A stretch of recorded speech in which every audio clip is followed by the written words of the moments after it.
So this is the third day since I came back on trail, and it has not been a pretty sight.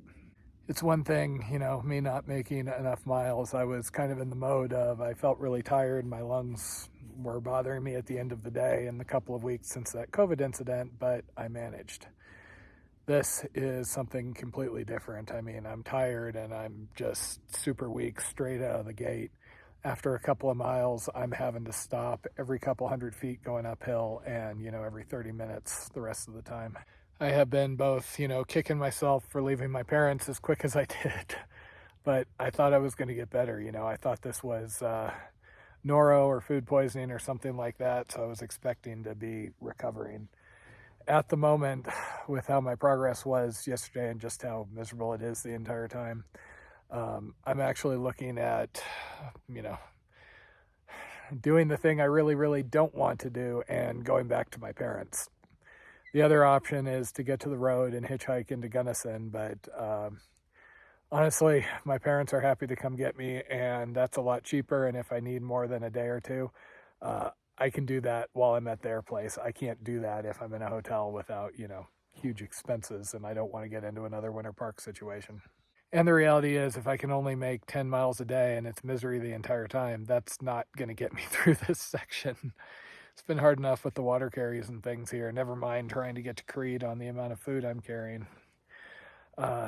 So the reluctant plan that I've come to this morning after a very unhappy, night yesterday, etc., is I am going to hike towards 114, which is another 13 miles.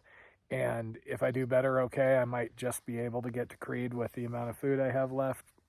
If not, my parents are going to come pick me up again.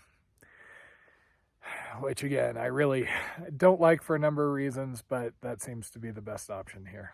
Basically, doing things like propping myself up in the sleeping bag, or even my arm is holding the camera up here, are very, very difficult at the moment. This is just pathetic. It makes no sense. If I had been this week post-COVID, it'd be like, okay, I've had friends with, long COVID. But the fact that I was able to function for a couple of weeks and then all of a sudden I have, food poisoning, noro, whatever it was, and now I'm so weak. And this is Monday. I mean, I was sick a week ago. So for the moment, my plan is I'm going to hike towards 114. If I get stronger, I continue on to Creed. If not, my parents are going to grab me. I will spend however many days at their place until I feel able to continue, assuming I do feel able to continue. That is, kind of the reality here. And if and when I do, they will drive me back out to the trail.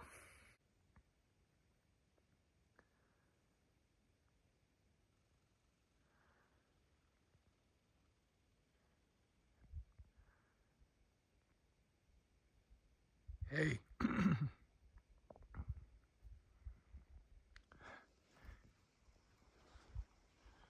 Man, aren't you a brave one?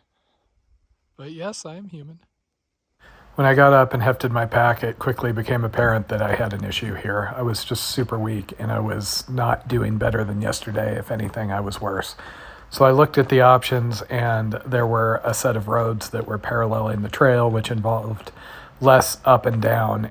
It was still just a miserable struggle pretty much every minute, but it did let me get down to the road by the end of the day, 13 miles away. My parents drove a couple of hours to come pick me up at the 114, and by that night, I was back at their house.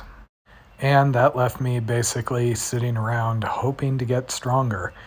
I still really want to continue if at all possible, but the reality is if this doesn't pass within the next couple of days to a week, I'm probably going to have to get off trail and come back next season. So for the moment, I'm back in Canyon City at my parents', basically in a holding pattern. I've been here a couple of days hoping to feel stronger, and at least so far I haven't. If I do start feeling stronger in the next couple of days to a week, I have every intention of going back out. I am not ready to stop. I really want to finish this, etc. However, if that time passes and I'm not, I may have to just get realistic here. The current theory per an infectious disease doctor friend of mine is COVID often leaves the body in a weaker state. So follow-up infections can hit and can hit harder. So There was the COVID incident. I was feeling better, etc. Didn't really do anything wrong there. But then when I got exposed to noro or whatever it was, that hit especially hard.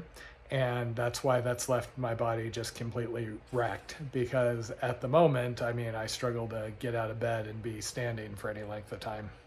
So we'll see. I do have other plans in the future. Obviously, Jen and I have a 2-week paddle in December. So even if I do have to bail off here, it's not like I'm going to be sitting around town for years or anything. And worst case, what'll probably happen is if I'm not able to finish the CDT now, I will wait until next year when I'm going to be doing the Mississippi with Jen. And then when I finish that, I can then come back out to Colorado, maybe start at Grand Lake where things started to go bad, and finish this. That would let me do, the red line that I wanted to do through this entire section, because I had to do some things like Silverton, etc., just because of weather and illness. So yeah, that's kind of where I am for the moment.